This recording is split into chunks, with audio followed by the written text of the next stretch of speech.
And David, you have to unmute yourself. Good, thank you. I'm sure you do this all the time, don't you? Yes. Yes, okay. Okay. Well, welcome folks on a chilly night. It's lovely to come together as neighbors and enjoy each other's company. And to hear our very interesting speaker tonight, who is also a neighbor. Dr. David Young has lived in Germantown since the mid-1990s and performed wonderful services for us. He continues to live here even though he is now the director of the Delaware Historical Society. So I take that as a vote of confidence, David. You'll have a hard time getting me out of the Wissahickon is really what it comes down. I'd like to first introduce NVN. We expect that there might be people who are not members, but found this program so compelling they had to come this evening. So welcome to our program called Our Neighborhood, The Long Deep View, which is based on a book, The Battles of Germantown by Dr. David Young. For those of you who are not familiar with Northwest Village Network, we're a volunteer-driven organization of seniors living in Northwest Philadelphia. Our goal is to help each other stay active and engaged and to support each other staying in our homes for as long as we wish. We have currently over 150 members. If you have any more questions about NVN, please see our website, which is Northwest Village Network, one word.org. Please hold your questions until the end of the program, when we will have time for a Q&A. And at that time, we will ask you to raise your hand and wait to be called on. Now I'd like to tell you a little bit more about Dr. Young. He has served as the executive director of Clifton, Johnson House, and as president of Historic Germantown. He originates from Chicago, from the Midwest area, where he earned his BA from Northwestern and his master's and PhD from Ohio State. He has also served as a member of the National Landmarks Committee and as a lecturer in the graduate program in historic preservation at the University of Pennsylvania School of Design. Welcome this evening, Dr. Young. We're pleased to have you with us. We have encouraged our members to read your book, The Battles of Germantown. So you may have a very knowledgeable audience before you. And even if they haven't read the book, they're pretty knowledgeable. Okay, welcome. Oh, thank you, Susan, so much. And I'm under no illusion. I know this is a group of Mount Airy folks. That means it's going to be a well-experienced and well-read and well-traveled bunch. And I want to thank you, Susan. I've worked with Susan for her service on multiple boards of historic sites and within the Historic Germantown Consortium of 18 historic sites. So I want to thank you for the opportunity to do this with neighbors and talk about the cool place where I've worked for a couple of decades of my life and have raised my family and found a living. And there are a lot of economic imperatives in the book, which I wrote in the first person, in part because I found my way into public history in the need of a job. And I had been trained as an academic historian and fell backwards into the public history business when my wife moved me to Germantown in 1994. I live on Johnson Street and right across the street from Thomas Mansion, where all the sledding is. And for a number of years, I could walk to work on Germantown Avenue at the Johnson House and at Clifton. But now I'm paying for that. I am the director of the Delaware Historical Society, which has many connections to all the stories of Germantown. And one of the key themes of the book is the long arm of Germantown. So what I'd like to do today is talk to you a little bit about key themes in the book and really take to heart how Susan has titled this book, or this program, The Long Deep View.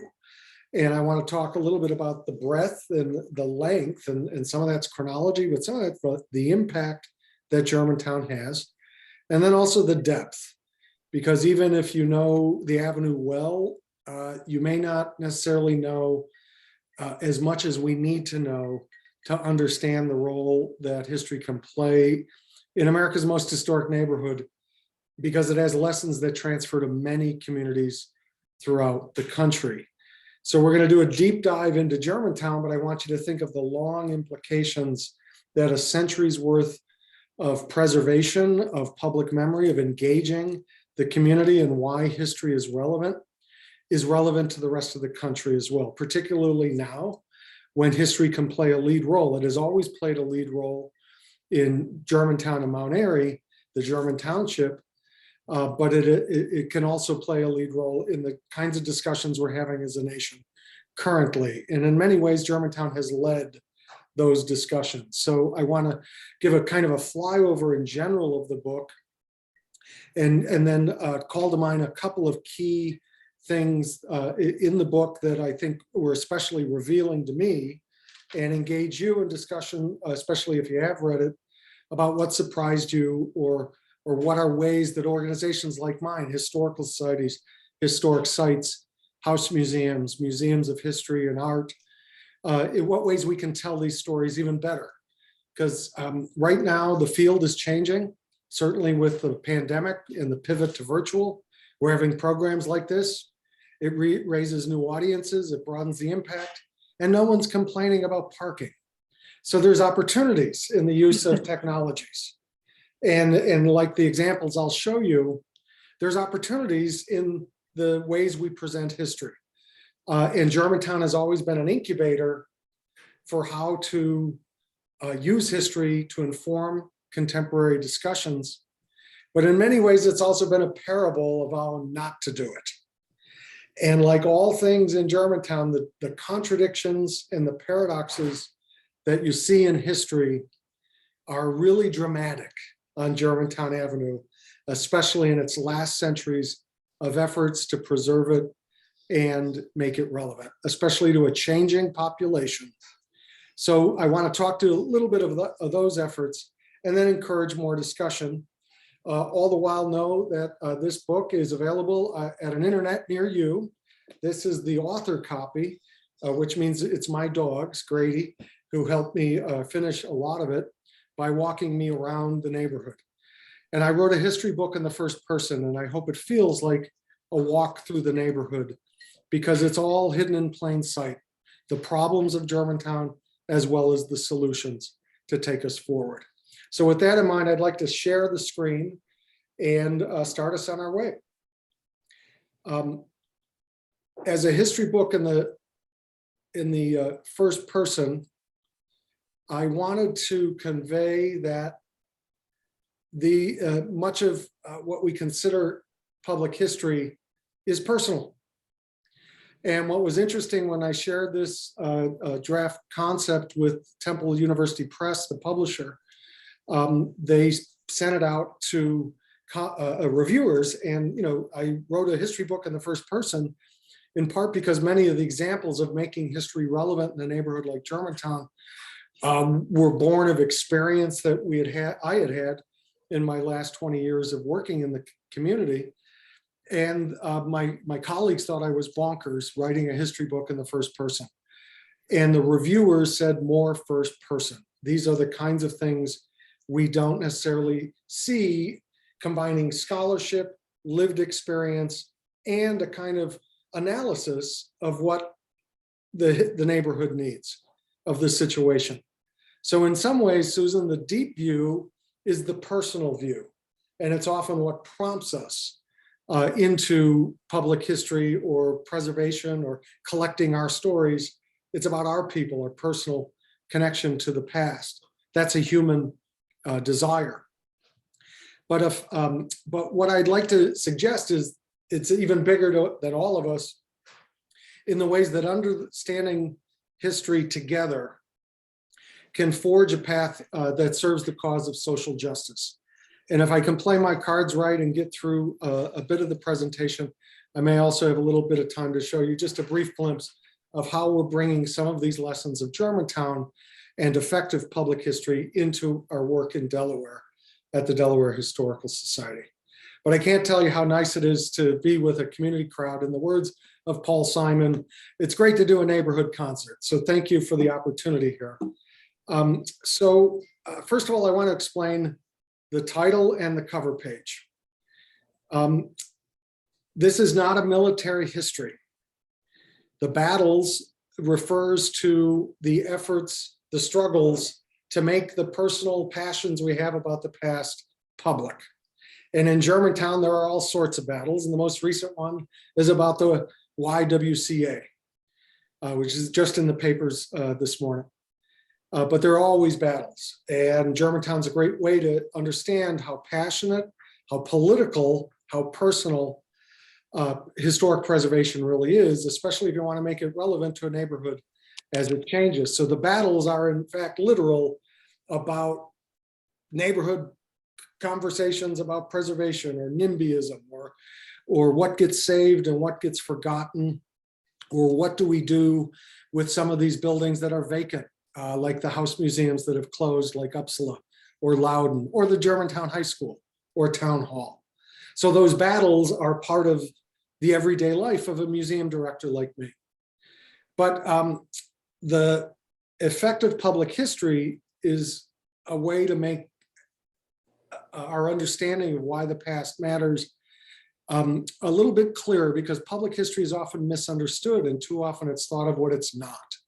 It's not taught in the classrooms. It's not the academic history, but it's not. And by defining by what it's not, public history has missed an opportunity to embrace what it is, which is really social and in the public square, and can draw on a wider source of evidence that comes from citizen historians who may not be credentialed academics, but could in fact be the person who's been keeping the church notebook in the basement of the historic church, or collecting the quilts that have come through the congregation. The keeper of memory is part of public history. And when we get out of our own personal biases, we can affect change in the past. And that's where I want to get a little bit academic for a second. So public history is really history that's not taught in the textbooks or in the classroom. It's caught in plain sight. It's the museums, the markers, the monuments, what we call the memory infrastructure. I used to be a German historian, and in Germantown, the German comes in handy, and there's a concept in academic history called Wirkungsgeschichte, which means effective history. And what it really means is, are you understanding the biases you bring to what you're observing? That what we observe, we change by the act of observing it. So effective history essentially means we're changing our sense of the past because we're bringing prejudices, biases, preconceived notions. That's Wirkungsgeschichte. It means affecting history. It changes how we understand what we're observing. But effective public history really embraces that effect. Not only are we affecting a change in the circumstances, we're creating an effect. And what's important to effective public history is the experience of some sense of the past together in a shared space. So the cover image that Temple University Press selected for this is emblematic of all the themes in this book. And that is, it's people looking at themselves in the public square, considering the past, but also considering their role in it. And this is a direct image from Vernon Park, from Germantown, during the 2017 Monument Lab project that brought contemporary artists into public spaces in Philadelphia during the summer, when the Unite the Right rally in Charlottesville, Virginia, ended up in a protest that killed Heather Hyatt, when white supremacists were protesting about taking a statue down the statue of Robert E. Lee in Charlottesville, Virginia. And so that summer, the Monuments Lab put artists into the neighborhood public squares to use provocative installations to ask people to reconsider public monuments in the public. And this is what they did in Germantown. A Germantown artist named Karen Olivier covered the Battle of Germantown monument in Vernon Park, the great central park of Germantown. And this was the Battle of Germantown monument installed in 1903 that the Jews would not let them put at Clifton. And she covered in reflective material. So it's a perfect example of the themes of Monument Lab, but also the themes of the book. And because it's Germantown, there was a hue and cry about covering up the Battle of Germantown monument the week before Clifton reenacts the Battle of Germantown in 2017. And the Metro paper, actually, the headline was "The Newest Battle of Germantown."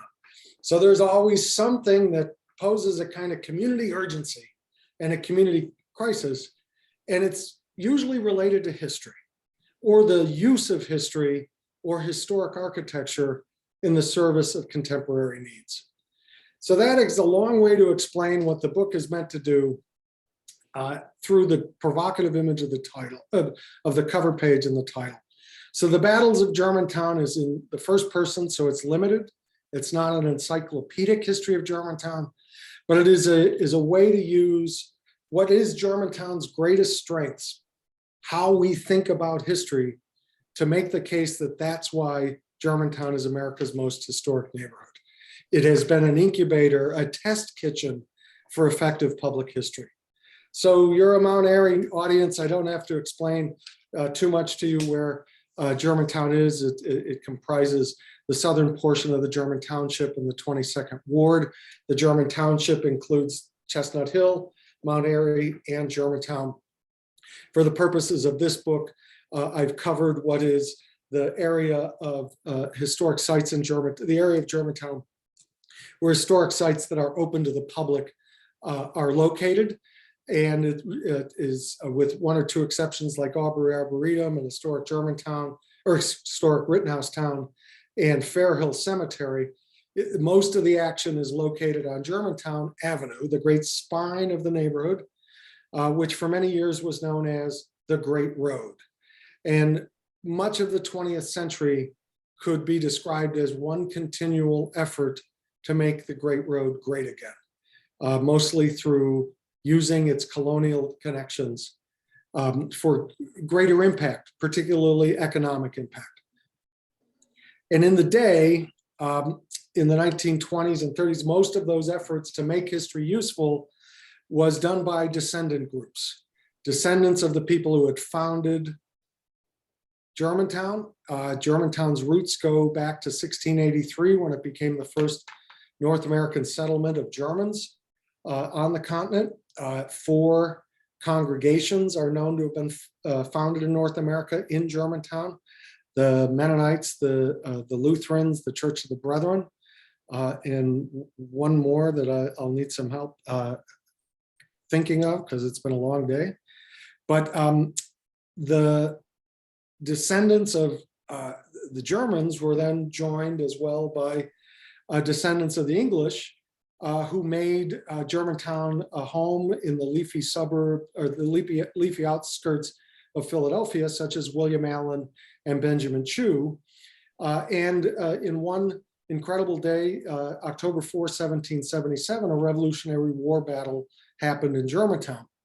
And many of the people related either to the founders of Germantown or the descendants of folks who fought in the battle would often preserve the places associated with their families or the sites associated where great events happened. And that's what spawned things like the Germantown Site and Relic Association, which is what we now know of as the Germantown Historical Society. So to remember the 150th anniversary of the Battle of Germantown, descendants dressed in their ancestors' clothing at numerous sites throughout Germantown. And this is in 1927. I'm going to go through a couple of different reenactments to give you an idea of how various generations have tried to use their connections, their associations to the past in Germantown to enhance their identity and their stature. So this was not uncommon. Other communities throughout the country would remember during the 1920s, the colonial revival to connect Americans through the idealization of the Revolutionary period and the colonial period.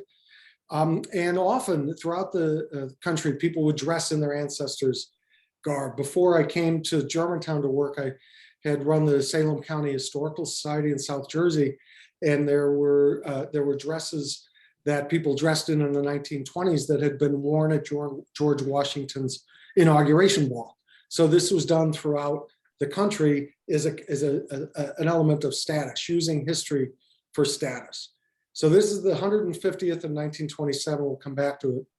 This is in 1983, a similar descendant-based association, celebration of historic Germantown. And by the way, I'm showing you a lot of images that are not in the book. They're described in the book, but this is a far more illustrated version than you'll get in the 100,000 words of the book. It's important to walk through a few of these images, because this one never was far from my desk. So in 1983, Germantown celebrated the 300th anniversary of the German settlement of America, and it was a big deal. 1983, the Germantown Historical Society succeeded in bringing West German Bundespresident Karl von Carstens to Germantown. There were huge parades in downtown Philadelphia on the Parkway. And there were parades on Germantown Avenue. And it was such a big deal that the equivalent of the New York Times Sunday magazine, the Zeit magazine, did a 10-page spread on historic Germantown. And it included the 300th anniversary parade of going on Germantown Avenue in April of 1983. And this is where a knowledge of German comes in handy, because this 10-page spread about historic Germantown was really provocative. And it profiled 13 descendants of 13 families that founded Germantown, including people who were instrumental in establishing the Wick Historic Site or the Mennonite Historic Trust, for instance. But what's amazing is this image. And I'll just ask you this question, we'll come back to it later, but what's wrong with this picture? You've got Prussian reenactors with weapons marching in a parade. And of course, the Prussians had nothing to do with the founding of Germantown. The 13 families came from the northern Rhine areas and almost the Dutch areas of what is now Germany and the Netherlands. The Prussians had nothing to do with it, but here's a group of Prussian reenactors in the celebration of German heritage on Germantown Avenue. But what's wrong with this picture? There's no people. The streets are empty. Businesses are boarded up. This is everything that's wrong with the descendant-based approach to preservation and public history.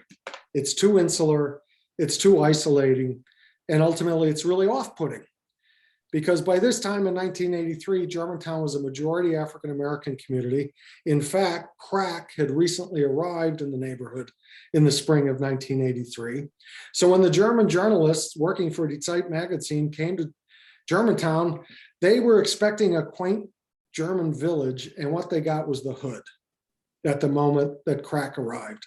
And the gang fights went from knives to guns. And they described Germantown as the historic dregs of the city of brotherly love, which is kind of hard to fathom. And that's why this image was never far from my desk in working at historic sites in Germantown.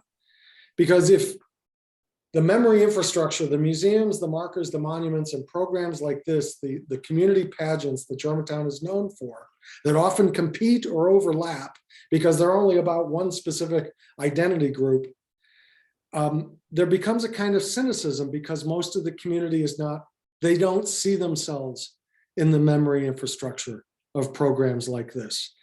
And effective public history provides a kind of heritage therapy for that cynicism that comes from not seeing oneself in the historic the memory infrastructure of the museums, the markers, and the monuments. So consider, for instance, that there wasn't a monument to African Americans in Germantown until 1987, when they put a marker to the Hill School in a parking lot next to Vernon Park. So the historic organizations were never representing all the community, especially as Germantown became largely African American community after World War II. So this is an outdated map of Germantown that features all the historic sites and my definition of Germantown, which spans from the publicly open historic sites from Fair Hill all the way up to Clifton at Upsall Street. There are now 2 new historic sites of historic Germantown, one located in the Germantown Historic Society, the Lest We Forget Museum, and the Black Writers Museum located in the old Worcester House in Vernon Park. So again, it's the first person. I wrote a history book in the first person, so it's already out of date. And that's kind of a good thing, because the memory infrastructure should evolve. So should our understanding of the past. So what I want to talk to you a little bit about is the 5 chapters. Let me give you a sense of what the 5 chapters about, and then I'm going to go into a deep dive on chapter 1, and then a little bit on chapter 2, and briefly over the rest. But let's make this clear. Germantown is a historic neighborhood, and it's nationally significant. But the battle didn't change things. The Germantown protest against slavery in 1688 wasn't seen for 30 years because it was too weighty a matter. And what's more, Germantown's Quakers, the Friends group, didn't allow blacks in meeting until 1945. So Germantown itself is not Gettysburg or Concord or Lexington or even Harlem, where events in Germantown changed the national course. The Battle of Germantown was significant, 21,000 troops engaged, major conflict, but it failed, and it's arguable that it changed the course of the war. So Germantown isn't significant only on its own history. But what I argue is that the way we think about history is what makes Germantown nationally significant. We've been at this longer, and the ways we've been trying community engagement themselves have a fascinating history, much of it not really known until recently. So let me talk, the chapters are about how to break this kind of image. So the first chapter is about conversations. The second is about amnesia. The third is about authority. The fourth is about integrity. And the fifth is about projections. Amnesia, or conversations, amnesia, authority, integrity, and projections. All of these things are loaded words. And all of them are the kinds of things that every community wrestles with when it confronts how to find meaning in the past, and especially the history of the neighborhood. Conversations, amnesia, authority, integrity, and projections. They're also loaded words in the work of historic preservation. And conversations are needed for more perspectives than just one subjective group's version of the past. So let me give you an example from the place where I worked from 2006 to 2018, Clifton on Clifton Street in Germantown. The summer home of the Chew family, and here's Benjamin Chew, built in 1767. How many of you have been to Clifton? How many of you have been to Clifton? It really is Clifton on Clifton Street. And that is because neighbors knew it as the Chew Mansion on Clifton Street. White or black, rich or poor, young or old. For 200 years, people knew it as the Chew Mansion on Clifton Street. And when the Chews gave it over to the National Trust for Historic Preservation, the curators insisted on spelling it Clifton or pronouncing it Clifton because of one 1772 document that spells it with 2 F's. There's even Chew descendants who insist on calling it Clevedon. So that telling disconnect between Clifton and Clifton, how the museum pronounced it, the family and how the neighborhood pronounced it is a telling disconnect. That's a kind of theme of the book. And the efforts of the first chapter, Conversations, which include a lot of conversations about how to make the historic Germantown sites more relevant to the communities, the conversations were essential to get the perspectives that were needed. But this is the traditional interpretation of Clifton. The battle fought in 1777 featured all the superstars of the Revolution, and because the Americans couldn't get 120 British out of the Clifton mansion and its 1.5 foot thick stone walls, George Washington's bold attempt to liberate occupied Philadelphia failed. But Alexander Hamilton, Henry Knox were all involved in the battle against Howe and Cornwallis, and 21,000 people were engaged, one of the largest battles of the Revolution. It could be heard 60 miles away. It's a phenomenal battle, but it's only 3 hours in the history of a 300-year-old community. What about the rest of the story? The Chews were among the largest and wealthiest families in Pennsylvania, and their wealth had all sorts of facets, including the fact that he was an attorney for the William Penn family, but also because he was one of the largest slave owners in the Pennsylvania region, which included the lower 3 counties where we now call Delaware, the lower 3 counties of Pennsylvania. So Benjamin Chew had this fancy summer home built in 1767 to get away from the hot, pestilent summers in Center City. And this is the Affleck sofa. So one thing to consider with the many sites of historic Germantown is there are many different parent companies, and they testify to the national significance of Germantown. Clifton is owned by the National Trust for Historic Preservation. Deschler Morris House is owned by the National Park Service. Stenton is owned by the city, but run by the National Society for Colonial Dames in Pennsylvania. Grumblethorpe is owned by the Philadelphia Society for the Preservation of Landmarks. So there are multiple different parent organizations, and many of them have national connections, and Clifton certainly chief among them. And by the way, 7 of the 18 are National Historic Landmarks. So the National Trust has multiple sites, including 3 presidential homes, Lincoln's Cottage. They have a Frank Lloyd Wright house, but they also own the Rockefeller Mansion. So this sofa, this 1777 sofa, is the single most valuable artifact in the entire collection of the National Trust for Historic Preservation. And when I left Clifton, it was valued at an insured value of $10 million. So for a long time, Clifton was all about the battle and all about the sofa. And as my mother used to say, get off the sofa and make yourself useful.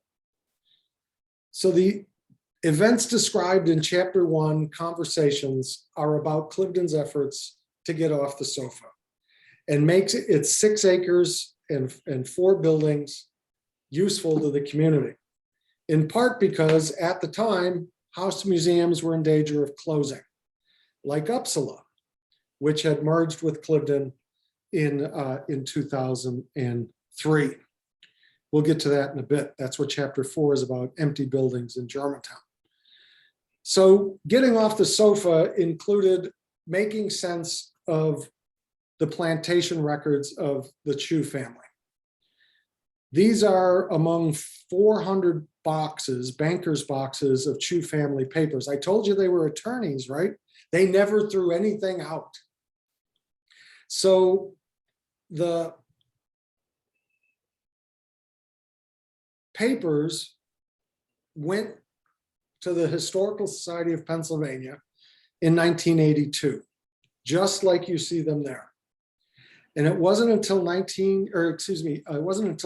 2006 that 6-figure grants were able to put archivists into spacesuits to vacuum the mold and make these papers easier for scholars and historians to research them. So up until then, decades of research into Clifton's history through these papers kind of came in stops and starts depending on what the important topics were.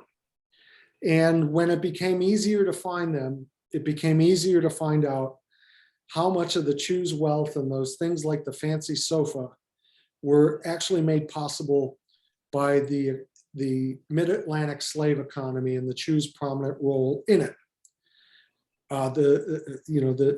Clifton opened to the public in 1973, and its very first strategic plan talked about doing more about the plantations research. It was not unknown that the Chews were slave owners, but the extent of it was only revealed in the last 15 years or so. When we first started digging into the papers in the 1990s, we knew of one plantation, we now know of 9.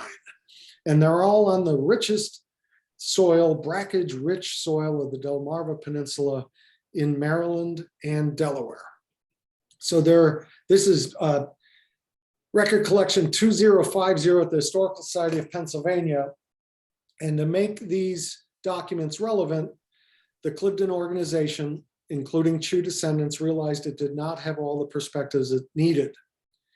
And because Historic Germantown had been doing a lot of work to make the historic sites more relevant, remember, many of them are behind locked, gated fences and very off-putting to the neighborhood. Clifton is behind a stone wall.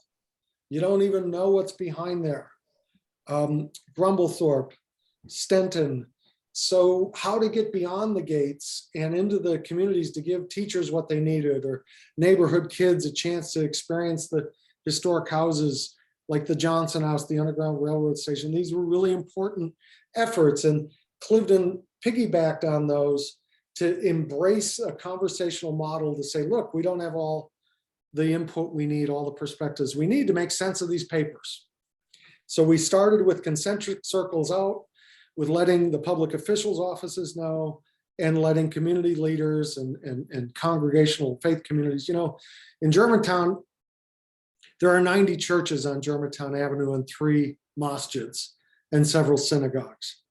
There are 30 registered community organizations.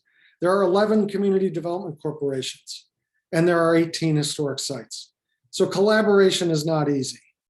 Conversations became really important to understand what we don't necessarily know about our own surrounding communities. And we brought people in who may not know all the history of Clifton because they never felt invited, because there they've been pronouncing it Clifton and being told you're pronouncing it wrong. We've come to enjoy the sound of both words. So these community conversations prompted some media exposure. So here we were, profiled on the front page of a major metropolitan daily, which is kind of exciting to see that a museum in Philadelphia was now profiled on the front page of a Sunday edition. A museum was being profiled and it wasn't being sued, moved, or closed. So this was like good news in the world of museums, but it is also provocative news because it's about difficult history, about plantation violence and abuse and people suing for freedom and escaping and being clamped down. And there are documents in the papers that are hard to describe, like feet prints on the documents where individuals would put their feet and a caretaker would have shoes made for them on that side, on that size. Or a 4-page document written in Benjamin Chew's hand about called On the Caring and Feeding of Negroes. And it's really, these are really hard, provocative documents. And we're only 20% through even now. So to get this kind of exposure meant in the age soon after the President's House at Independence Hall was created, among much contention and hue and cry, it prompted a response. This coverage prompted a response from reparationists and the Avenging the Ancestors Coalition. And we said, come on in. You have perspectives we just don't have. And we were a largely white organization, including the board of directors at the time. And we had 3 board retreats during the year of 2009 to work through how we would approach the community with this project. And when the organization was a little hesitant, one of the Chew descendants on the board, a very dear man named John Chew, who didn't say much at meetings, he said, well, if this is the truth, Clifton needs to be the place that tells it. And that is a great tone to set as a board for a historic organization. If this is the truth, we should be the place that tells it. And Germantown is a place where a lot of truth happens for freedom seekers, for myth making, and for hard conversations of for whom and so what does this history pertain. And this started the ball rolling. You could say that Clifton was engaged in DEAI work, diversity, equity, accessibility, and inclusion, long before we became comfortable with those kinds of initials. In part because we didn't want to go the way of these museums that were merging or closing or being shut. There are economic imperatives in each of the chapters. So bringing outsiders in became a forum of conversation. And some of you may have even, I'd love to know if folks have attended some of these conversations. I know that Susan has, and many neighbors have. There have now been 45 Clifton conversations since 2010. And it meant literally multiple conversations, because we would have trained facilitators, often a psychologist in the room, to encourage group discussion about contentious history. And this became a really important model of dialogue that I continue to bring forward into any place that I work or any discussion I have. But it's hard, because it demands that you go and introduce yourself to a stranger that you didn't know when you entered the Clifton carriage house. And then what happens is everyone groans, oh, I don't want to introduce myself. And then you can't sit them down, because they have so much in common with a stranger, live 2 blocks away or whatnot. So then we put updates to the research into different contexts related to the speaker, a guest speaker of the night, which could be a person expert in plantation cooking or urban blight or the history of redlining in the neighborhood, or the role of women in enslavement. And from those presentations, we would then say, okay, everyone, go and find that person you introduced yourself to and ask them to get their feedback from what they learned, what surprised them, and how should places like the historic sites of Germantown tell what you just learned, and then give some ideas back. What are you willing to do with the information you've gained? So it was conversations, plural, and it became a kind of planning device, not just to give history, but to encourage dialogue. And we had amazing speakers, Elijah Anderson, the great ethnographer, sociologists, poets, and people would just say, I hadn't thought about it like that, or here is a place I feel heard. And we would get ideas from the neighborhood. And in one of the ideas, one of these suggestions was, you reenact the Battle of Germantown. What if you reenact episodes from the plantation records? The plantation records raise so many questions, like who's a founding father? Benjamin Chew certainly is. He helped found the Republic of Pennsylvania, the Constitution of it, certainly after the Revolution, which had deprived him of his home. But so is Richard Allen, who many of you may know is the founder of the African Methodist Episcopal Church, Mother Bethel. He was born enslaved to Benjamin Chew on Valentine's Day, 1760. He's a founding father too, right? And Clifton can tell his story as well. But not all, it's both and, it's not just one or the other. Or the stories of James Smith, who himself was photographed in his formal duds in 1867. He was a loyal worker at Clifton. He was actually a man born enslaved in 1789 on a plantation near Chestertown, Maryland. And he purchased his freedom and came to live and work at Clifton from 1818 until he dropped dead behind the house. History depends on where you're standing. And depending on what you're looking at there, James Smith looks different. His formal duds on the left, and on the right in 1859, he's in his work togs. He's over there standing against a tree, and you can see his home, which is the kitchen Dependency, the 1767 kitchen. So the body language suggests this is as much his home as it is any of the Chews.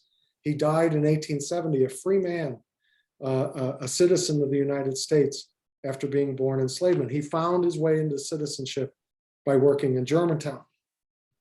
So that suggestion from the conversations of, can you reenact episodes from the plantation records, that prompted a unique partnership that wasn't in the cards or in the plans, but it came from our openness to community partnerships. Effective public history depends on updating the research, engaging in partnerships, and seeking dialogue. And those things create incredible opportunities because different perspectives come with the new partnerships or the dialogue. And the partnership, the suggestion to reenact episodes from the plantation records led to a unique partnership with the Philadelphia Young Playwrights and New Freedom Theater, America's first African-American theater group. And this led to a remarkable program called Liberty to Go to Sea, which continues to run, and it started in 2013.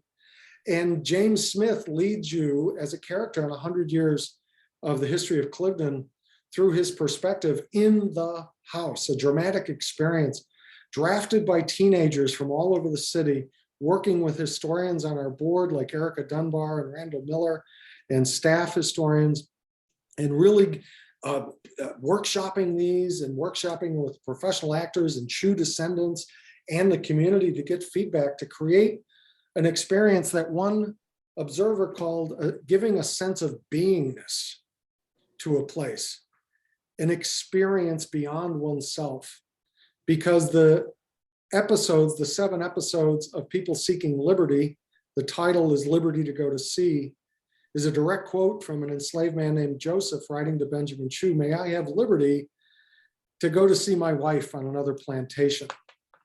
These 7 episodes of people being asked to choose liberty in one way or another, contemplating suicide, running away, suing for freedom, seeking divorce from an abusive spouse, are all human issues that we all face. So what if we put people in the space where some of the decisions were being considered with the rigor of the research underpinning the dialogue? And it's about 80% rooted in actual events from the papers.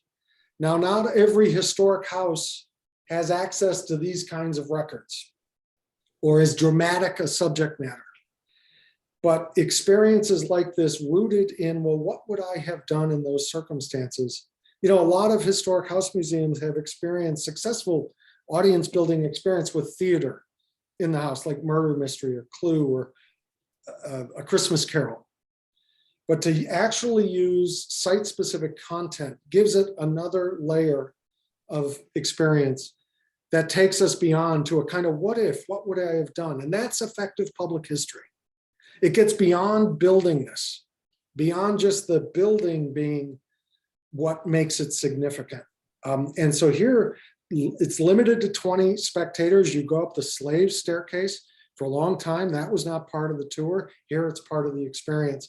And to orient you or disorient you to the hard themes of the 45-minute experience, there's a conversational orientation that involves asking for people to give up a little bit of their liberty in the discussion, and it creates a kind of privilege and a tiered system that is sort of creepy because people are required to ask for liberty to speak, to ask a question, but unbeknownst to them, 2 or 3 people in the audience have been given such permission ahead of time, and it creates a, wait, how come she can talk but I can't? Like the status symbol or the caste system of enslavement, where people were judged as fundamentally different in value. And these documents show that. The Chew family records show that Chew depreciated human beings based on economic value, loaned out people and gathered the interest. And there are remarkable stories of human agency and resiliency on the plantation records, including informing the work of my own organization in Delaware. So Liberty to Go to Sea is just one of the examples of conversational-based experiences, including exploring the layers of history in the Clifton Kitchens, which is the building on the left, 1767 kitchen, which was open to the public on Monterey Day, 2011. And at the time, it was the first open, and it was the first extant slave cabin in the city of Philadelphia to be open to the public and interpreted as such. And here we thought we'd get a colonial kitchen, but in fact, it's been so layered, they put in a 19th century stove that filled in much of the colonial hearth. But what it says is there are layers to that building. The Clifton kitchen dependency is one of the 4 empty buildings covered in the final chapter of the book, Projections. Because the question became, which period do we interpret in that building? Its period of construction or the period where we know people lived? And in that case, who are we to impose one period? When we went live with this story, people who were related to the Irish immigrants who served as gardeners and cooks came to Clifton and showed us pictures of the family that had been cooks and gardeners who lived in the kitchen during the period when this oven would have been in use, and the stove, the range. So telling their stories matters too, meaning the layering is an important part of effective public history rather than imposing, arriving at the significance and the meaning. So that's chapter 1, and it's about conversations. But in places like Philadelphia, or in places like Germantown, even programs like the Clifton Conversations, which right now, by the way, are about the role of gun violence in a place that does historic reenactments in response to the community. So it continues to be a community dialogue model, but even it can be forgotten in a place like Germantown. Liberty to go to sea could be forgotten in a few years. And the proof of that is a remarkable program that occurred in 1928. So I want to recall the 150th anniversary of the battle, where in 1927 people had dressed up in their ancestors' clothing.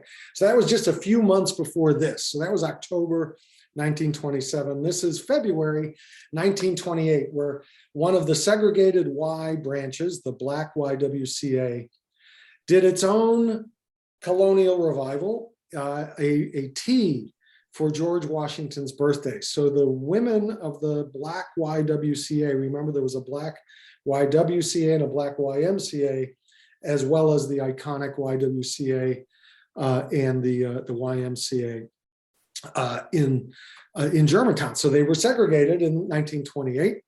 And the ladies of the YWCA, the Black branch of the YWCA, dressed as George and Martha in February. And one of these women is Mrs. Bill Cosby, Bill Cosby's mother. So iconic was the colonial in Germantown that even the middle class ladies of the Black YWCA dressed as George and Martha in February of 1928. And the Black YWCA had amazing programs of interracial programming and integration, in part because of the important educational mission of the Y. But this image is astounding.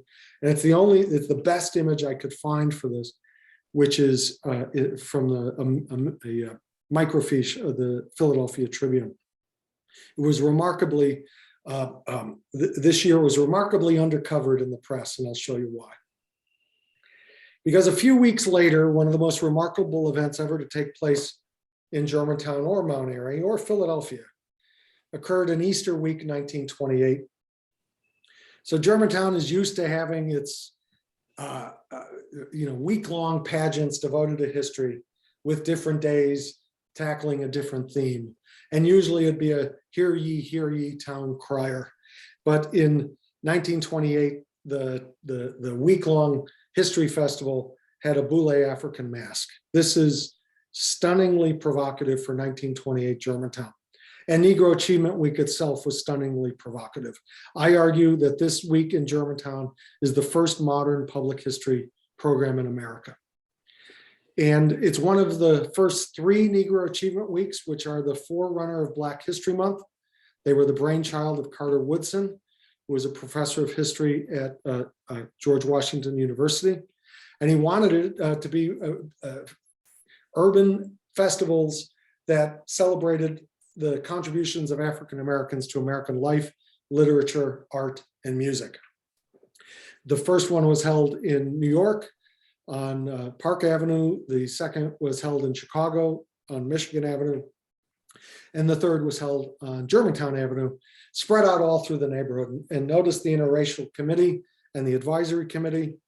It includes people like Elaine Locke, known as the father of the Harlem Renaissance, as well as the interracial committee of the YWCA, which has a lot of women related to the leadership of the YWCA, and many of them spouses or family members of captains of industry in Germantown, insurance and banking officers. And the YWCA had done a lot of interracial programming, integrationist programming in the 1920s. There was a Phyllis Wheatley Poetry Club, for instance. And the Black YWCA was especially active, not only in this kind of programming, but also in its athletic programming. So this week was unlike anything that Germantown has ever seen. And I'm sharing with you the program of events. That was a week long, and it spanned throughout the neighborhood. And it included many of the things we would consider typical of a modern public history program, like surveys, tie-ins with businesses. Staten's department, or Staten's art store had images of art painted by African-American artists. Every community institution seemingly had some kind of event. The Women's Club of Germantown hosted a literature night when they were located at the Johnson House on Washington Lane and Germantown Avenue. There was a tie-in with the Wanamaker organ and a radio broadcast that was simulcast at the Germantown Carnegie Library in Vernon Park. Plus, an outstanding array of speakers, nationally known speakers: Elaine Locke, W.E.B. Du Bois, James Weldon Johnson. How many of you know him? He wrote the lyrics to Lift Every Voice and Sing, what was known as the Negro National Anthem in the 20th century. He has a Germantown connection because he spoke at the Friends School on April 20th, 1928. But also some of the leading artists and musicians. Clarence Cameron White was the first African-American soloist at the New York Philharmonic. So this was a big deal. 4,000 people attended at least one of these events. All told, there were 4,000 participants, and the YWCA had follow-up reports and surveys. Many people commented on how Du Bois's comments were a little too provocative. He was really promoting African-American agency by getting out to vote and saying how threatened the right to vote was for African Americans. And this was a theme he reinforced in his book on Reconstruction a few years later. These themes are ever more resonant with us even now. So this topic is even as timely as ever. So this was a big deal. And when I told historians in Germantown, many of them didn't believe me that it had even happened, because none of the historic sites or collecting institutions like the Historical Society had taken part in this. And none of the records of it were found in any of the collecting institutions in Germantown.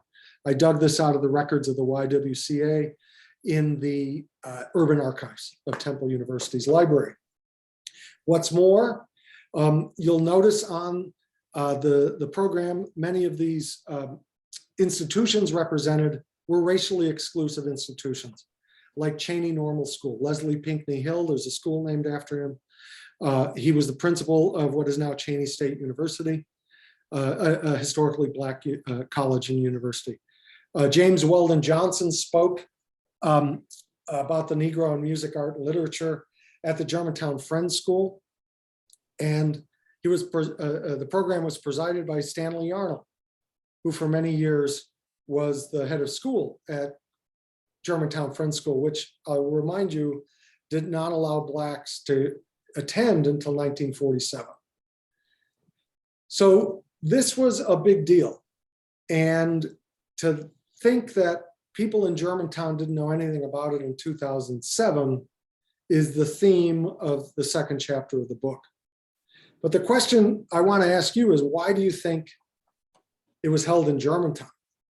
And why not another more prominent Black neighborhood in Philadelphia like Moyamensing or West Philly or North Philly?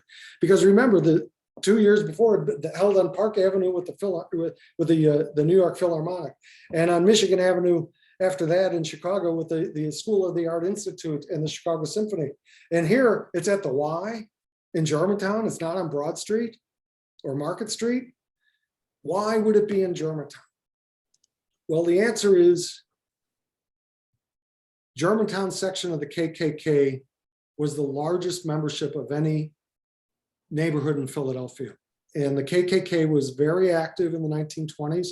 And in 1928, there were 1,200 members of the Klan in the Germantown section of Philadelphia, the year that they were dressing in their ancestors' clothing for the reenactments. So when you think about it, descendant groups like the sons and the daughters and the dames are not unusual in Germantown. So the logical end of that, the extreme, is an our people society like KKK. So this is one of the reasons why the Negro Achievement Week was in Germantown as opposed to, say, West Philadelphia or North Philadelphia.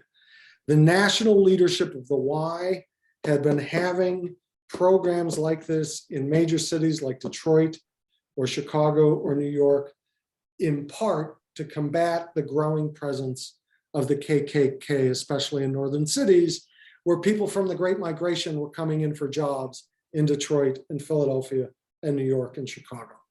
And Indiana had one of the highest activities of the KKK anywhere in the country in its second revival in the 1920s.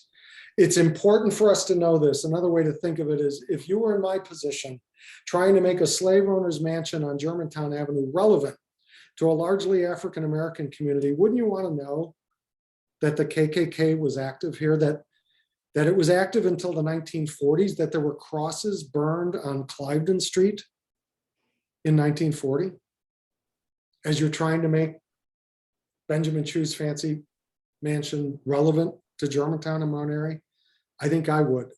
And this is important information, because if this is the truth, Germantown needs to be a place to tell it, in Mount Airy as well. But even if the historic organizations weren't a part of it, others were seeing the importance of getting outside of only one version of events or idealizing the past, including children's literature like Marguerite D'Angeli's story set in Germantown, Bright April, where it's about an integrated Brownie troop, so it's images of the Wissahickon. She drew these images from memory. She had lived on Springfield Avenue at a time, and Montgomery Avenue. She thought she'd be considered a communist if she published this book in 1946, but you can see this is definitely our neck of the woods. Chapter 3 is about the decades-long effort to make a colonial Williamsburg type attraction in Germantown. The efforts to make colonial Germantown Incorporated, which involved 1946 to 1976, a variety of organizations trying to capitalize on federal monies related to urban renewal and housing redevelopment to repackage employment in Germantown by using its historic resources as a tourist attraction. The manufacturing of the Atwater Kent plant, or Bud Manufacturing, or Midvale Steel had gone away, and retail like Allen's Store and Rowell's were going to the malls. And here, perhaps, the colonial revitalization or the Williamsburgification of America that was going on in the 1950s, maybe it could work in Germantown, but it so split the neighborhood with its plans to reposition historic houses like Grumblethorpe into a pedestrian walkway, or to create a 6-lane bypass on Rittenhouse Street, where there are 12 African-American churches. Rittenhouse Street was known as Old Poorhouse Lane because of the almshouse that was there. And there are literally 12 churches on Germantown Avenue. The bypass was going to go right through Rittenhouse Street to right between Old Town Hall and the Y. And it was going to create 4- and 5-story parking garages to drive traffic to department stores, but also to the colonial heritage tourism that would be represented at Market Square, which had very little to do with the revolutionary period or the colonial period, and actually had a Civil War monument. So the efforts to combat this or determine which Germantown history and who gets to decide divided the neighborhood. And in many ways, chapter 3 helps explain how the neighborhood got to look like this. The forces for Germantown renewal were arguing against the bypass and what it was doing to the neighborhood. And the neighborhood organizations that developed or matured to promote or to fight against this effort were considerable, and they help empower the growing African-American community into leadership roles to say, look, if there are federal dollars involved, we need to be at the decision-making table. And that's how Germantown settlement became largely African-American controlled in 1972 as a result of this, what Philadelphia Magazine called the Second Battle of Germantown in 1967. This is from City Council chambers and the arguments against the bypass. Chapter 4, part of the reason the bypass failed is because there was no integrity to this historic asset that is the neighborhood if African Americans were not represented in the memory infrastructure and its historic sites and its museums. And that's why chapter 5 describes how the Johnson House became the heart of historic Germantown, and the efforts to discover and confirm that the Johnson House is in fact an Underground Railroad station took special resonance in the 1970s and 80s. And in 1997, it was declared a National Historic Landmark on Germantown Avenue. And it had been built in 1768, ironically enough, by the same man who built Clifton. And the Quirky family of Quakers, the Johnsons, were involved in some anti-slavery activist organizations. And they lived right across the street from the Kirk and Nice operation, where Benjamin Kirk developed a funeral home out of Jacob Knorr's furniture making business that also undertook to make coffins. So they claimed they were the oldest funeral home in America. But on this street, which Washington Lane was known as Abington Road, the wagons would go by from the Wissahickon. The Johnsons' property extended to the Wissahickon, and they'd go up Abington Road past Lucretia Mott's house, Lamont, the Black community there, across the city line, on to Bucks County. And many of the freedom seekers would be hidden in wagons, like parked at what is the old Comer's Paper, the Washington Tavern Inn in Germantown, on Germantown Avenue. So proving the historic site, the Johnson House, an Underground Railroad station, included experiencing its hideaway places, its hatches to the roof, and it confirmed many things that were found in a variety of sources after Roots and the bicentennial stimulated an interest in citizen history or people finding their genealogy, and it popularized things like the Underground Railroad. And Charles Blockson, who was doing research into this because he found his own family in William Still's Underground Railroad book published in 1872, Blockson became one stream of research into what are the hidden stories of Black agency in Philadelphia. And he was providing more research in the 1970s.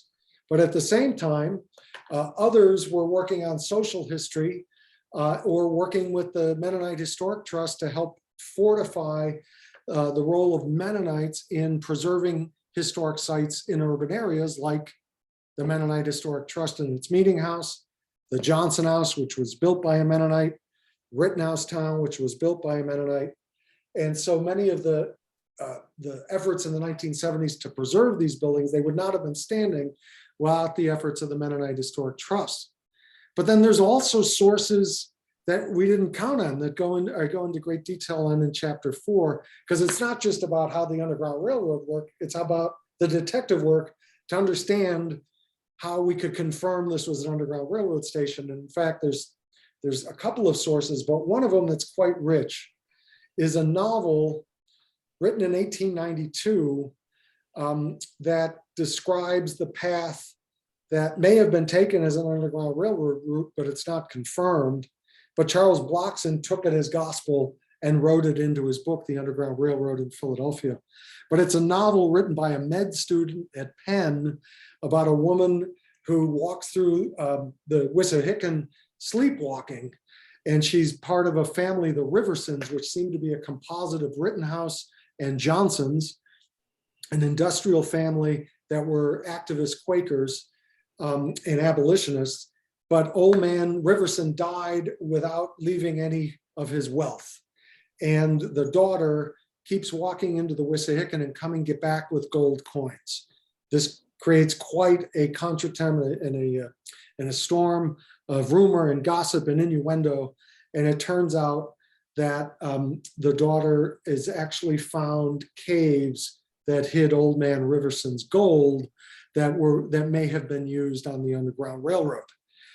These have not been confirmed. There's really only 2.5 solid sources that make up the National Historic Landmark nomination. And but it, like any Underground Railroad site, combines legend and fact. And the key point of the Johnson House is there needs to be sites related to African-American history in Germantown. And the Johnson House became a magnet for telling the story of whites and blacks in the service of the cause of freedom, which is a larger idea for which Germantown stands for going back generations. And the Johnson House serves as that kind of symbol of the community, and it brings an integrity to Germantown's history that had been lacking. And it also proves that you can rewrite history. And if this revolutionary site can only be determined a National Historic Landmark on the Underground Railroad in the 1990s, it shows you why good pencils make good historians, because we're always rewriting the past. Chapter 4 is about empty buildings in Germantown and how we project meaning onto them. And I'll only go by very quickly, because a chapter on empty buildings in Germantown could be very long. It could be its own book. The late great Germantown High School, Loudon, many, many others. But I focused on 4, Old Town Hall, which is sort of the symbol of Germantown's identity. And ironically, it's a town hall, and it was a replica of a town hall that replaced a town hall built in 1857 after Germantown was no longer a town, and it had been absorbed into the city of Philadelphia. It has been empty since 1996. Efforts to revive it have stalled left and right, and it will take a pile of money to rehabilitate it. Uppsala was a historic house where nothing historic happened, and it was a house museum that in this century had single-digit visitation. It merged with Clifton in 2003, and for more than a decade, we kicked the tires on a variety of uses, and through a variety of conversations with the community, we ended up turning it over as best use to the market with historic preservation easements and protections that mean it won't be subdivided and it won't be torn down, and it has to be preserved and has to be open to the community on a few days of the year, like the Battle of Germantown. But we put it on the market, and a young couple has purchased it who can give it the preservation love, and they've decorated it for trick or treat and the holidays, and it brought a new life to it that Clifton just couldn't. The landlord model or the charity model just couldn't work. But it means that not all of these historic buildings have to be museums. And many of them can take on new meaning when we look at them through different perspectives, like the Clifton Kitchen Dependency, where one day in 2016, we let artists from all over the neighborhood take over the site. And Clifton looks different when you're looking at it from the laundry line, right? History depends on where you're standing. And for one night, we had artists take over with artistic installations, lighting artists. But the poet laureate of Germantown, the poet laureate at the time, a Germantown resident named Yolanda Wisher, projected a poem she had written about lynching in Pennsylvania onto the rear of the kitchen dependency, and 150 people read it. And it's the kind of experience together that effective public history can bring. I've gone on a little bit too long, and I'm afraid I'm going to stop the share here in part so that I can take some questions, because I don't necessarily want to leave off of Germantown with the Mount Airy audience and get into the lower counties just yet. But I want to thank you for your attention tonight. And I'd like to ask a couple of questions to start the ball rolling and turn it over to Susan to see if you have some questions in the chat. But to those of you who have read it, or those of you who have learned something here tonight, what surprised you?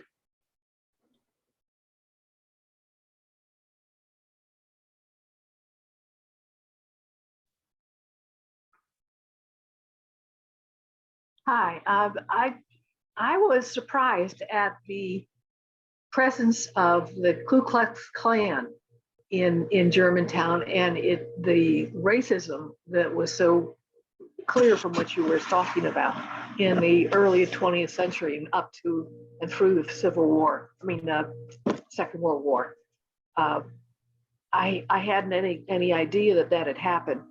And do you speak to, in your book, do you speak to the Great Migration from North Philadelphia to Germantown in the 1950 and 51, when white flight to the suburbs became so rampant that streets would go completely 100% African American?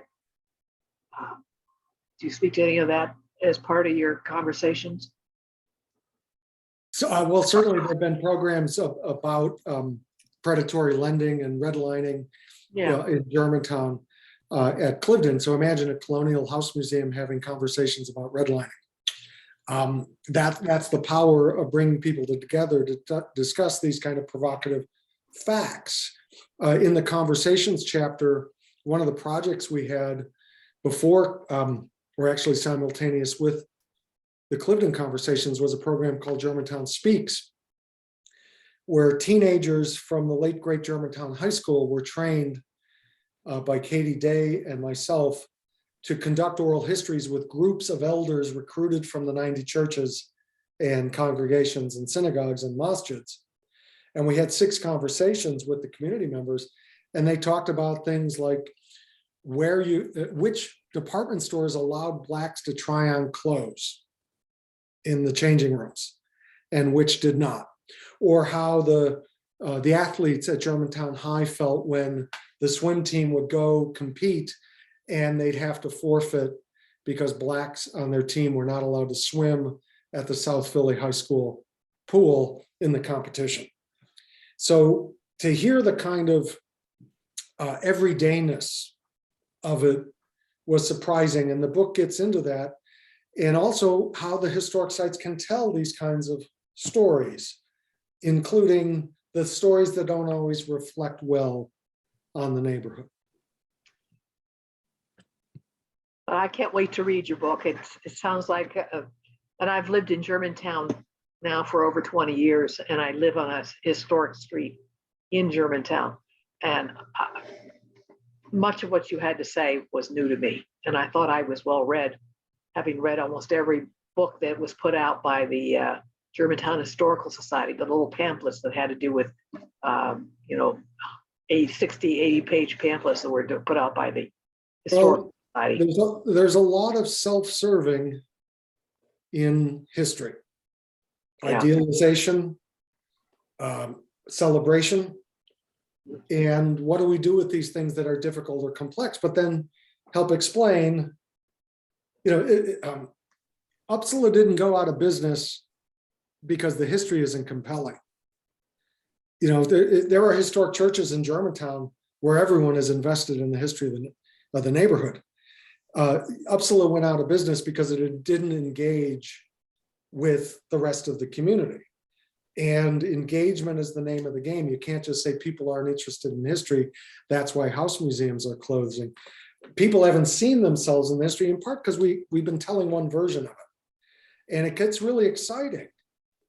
Even if house museums are closing, or historic organizations like the Outwater Kent Museum have closed or are merging or are struggling, it's actually it's a great opportunity. Now is a wonderful, exciting time to be in a historic museum, because we're using multiple generations discussing difficult subject matter. We're using technology like hybrid Zoom meetings or animated maps or active storyscaping through digital presentations and websites, or dramatic arts or spoken word. So there's more than one. If it's just a middle-aged historian like me telling you, that's only going to have a limited appeal. But if it's partners like teenagers, or across the street from Clifton, the people who helped clean out the 1767 kitchen dependency is the Boy Scout troop 368 or 358, excuse me, from on Johnson Street from Jeremiah Wright's parish, the Baptist Church on Johnson Street, Second Baptist Church. And they came to us and they did for Clifton 9 different Eagle Scout projects, in part because they never knew there was slavery in Philadelphia. Wow. And they found this was fascinating. And 6% of Pennsylvania's population was enslaved in 1780. Mostly near Philadelphia. And what I want to just finish that point on is, what I didn't know is that Troop 358 is the oldest African-American Boy Scout troop in the country. So wow. in Germantown, even the Boy Scouts are historic. Yeah. So whose history is it? Is it the Chews? Is it the Historical Societies of Pennsylvania? Is it the National Trust? Is it the Boy Scouts? Is it the Teenage Playwrights? It's more than that. It's all of it. And more than that, and so much more. So why not embrace that energy that comes from difference? And when there was some hesitance about the kind of uproar that we saw with the President's House process, and people asked, well, that person's not a credentialed historian, our elderly tour guides would say, well, I hadn't thought about it like that. And that's good enough. We don't have to change people's minds, but influencing their thinking, it's considered a success if someone comes out of Clifton saying, or of Stenton or Wick or wherever else, or of Aubrey, I hadn't thought about it like this. And it can be both and. The key is, one, you can't elevate one story by obliterating another. It's about both and, not either or. And thank you, Marnie. It's good to see you. Thank you. Good to see you too. Hope Punnett has a question. Well, and a comment. I mean, I moved here 60 years ago because West Mount Airy had the reputation all through the East of people we knew of being integrated. And I thought it really was. And there were many eye openers, but certainly only half of what I've learned from reading the book and hearing Dr. Young today. And I thank him very much for opening our eyes all the more. It's been a revelation. Well, thank you very much. Anything in particular that surprised you or stood out? I guess I just thought it was much more integrated, because on the street on which I lived, the Girl Scout troop that I helped lead, I had no idea what else was going on. I shopped in Rowell's. I didn't know that Black women couldn't try on clothing there. And there's so many little things that never occurred to me. Yeah, and even presenting to a group the history of the KKK. Many in the audience expressed audible shock. And African Americans would say, well, I'm not surprised. I'm shocked, but I'm not surprised. It helps. Wouldn't you want to know that? And it helps make sense of certain things. And Germantown's such a dense and large neighborhood that for 18 historic sites, what you consider the surrounding neighborhood is a very different environment, walking 5 minutes in any direction. And embracing that level of complication and complexity is actually hard for history people and hard for historic preservationists. And we have to get used to a comfort with a lack of certainty about some of this, and as well as practice empathy to hear perspectives that may surprise us. Myra, do you have a question? I have a comment. My thinking about seeing the African Americans dressed in colonial costume has kind of changed a bit.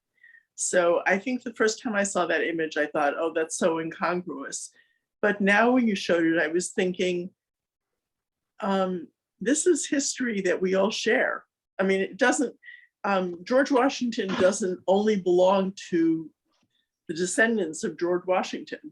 We all are entitled to dress up in that costume if we want to, and commemorate that history if it's meaningful to us. It's not like only belongs to certain people.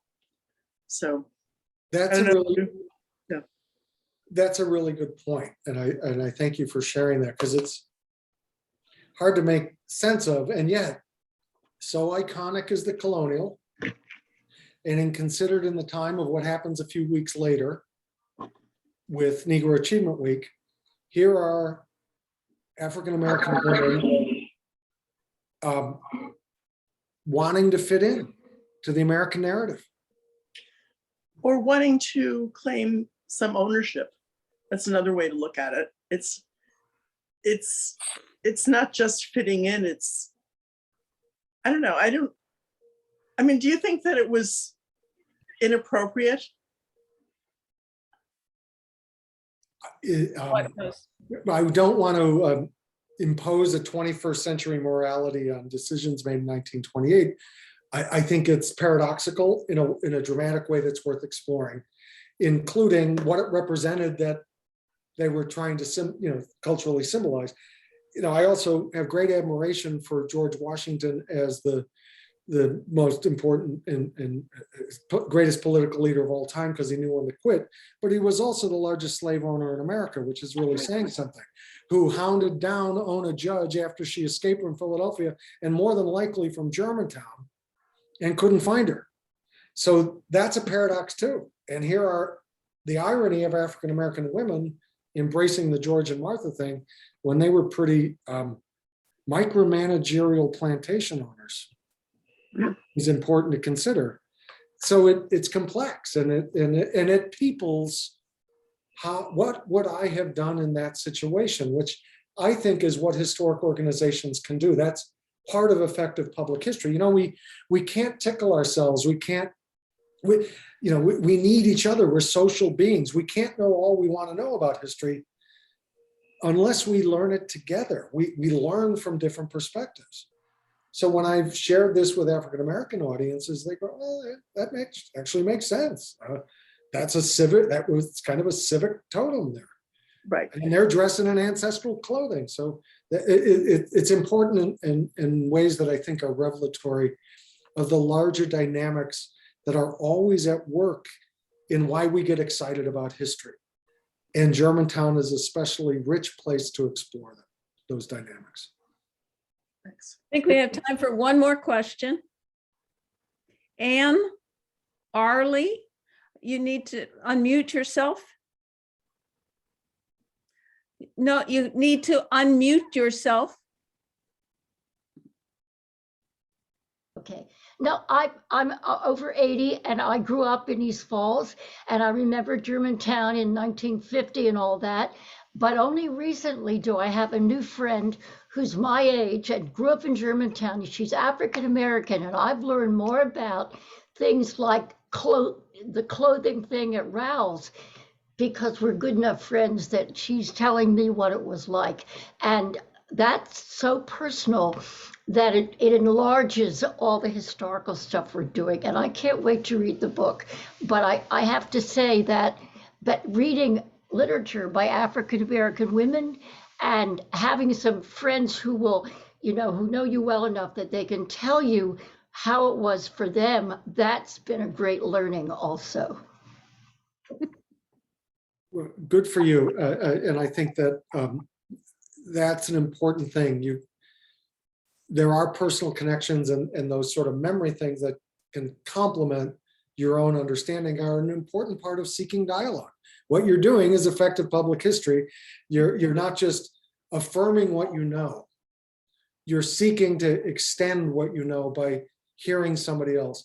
A way I like to define effective public history, and I'm going to date myself, but imagine if I charged you, because I used to teach a lot.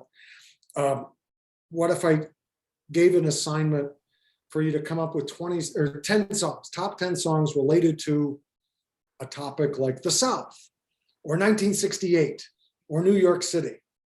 And you came up with your 10 songs, and then we sort of shared them in a conversational way. And we'd start to learn that actually your selections for 1968 were all kind of arbitrary, but they reveal something personal. And for you, it might be that your folks they met in 1920 or 1968. So you've got songs that remind you of them, or you may have songs that relate to the Democratic Convention or critical event like Kennedy's assassination or King's assassination, or you might just play the top 10 songs in 1968. But what we then do is we share that and learn why did you select those things? Because you could have selected any, and they're not all from 1968. And then, so that's public history, but effective history is you'd see your own choices and what they reveal about you. But effective public history is if we had a dance party and we really shared the experience of everyone's perspectives. And that's what Liberty to Go to Sea does. A program we're doing in Delaware is about lynchings and the undocumented lynchings and racial violence in Delaware, because Delaware is a border state. It wasn't required to report incidents of lynching to the federal government. So we've got the receipts, and we're putting up markers and publishing articles about it and trying to craft healing programs. But it's actually hard to do in the COVID, needless to say, to have, let's say, a community meal to discuss among descendants of perpetrators, victims, and witnesses. So there are some challenges to this. I remain an optimistic historian, rare that may be. And I actually believe we probably have less of a shared history than a shared future. And if we have an effective public history, it can serve a shared future in more meaningful ways. So I really want to thank you, Susan, for bringing me into this village. If you do read it or you have read it, please let me know what you think. I'll share the screen one last time, just very quickly, to give you my contact information. And I can be found at my day job, but you may also find me wandering the Wissahickon or Germantown Avenue. But I can be found, and I'd love to know what you think. It's hard without the book signings to have that person to person. So a follow-up that'd be one small thing you could do for me. But keep up the good work in your own support and stewardship and energy building that you do together with groups like the Village Network, the Northwest Village Network. And I know many of you from your support at nonprofit agencies, perhaps even historic organizations in the community. And I want to thank you for the community impact you're having. And let's keep going. So good luck to all of you. At night, I give thanks for meaningful work, even in the nights I wake up screaming. Thanks very much. Thank you. Thank you, David. Bravo. Wonderful presentation. Wonderful. David, really inspirational, and I'm glad we've got the book to keep with us and dip into. And thank you. I'm so glad you're still out there spreading the word. Where can we get the book? Where is it available? University Press on their website, as well as Amazon, I believe.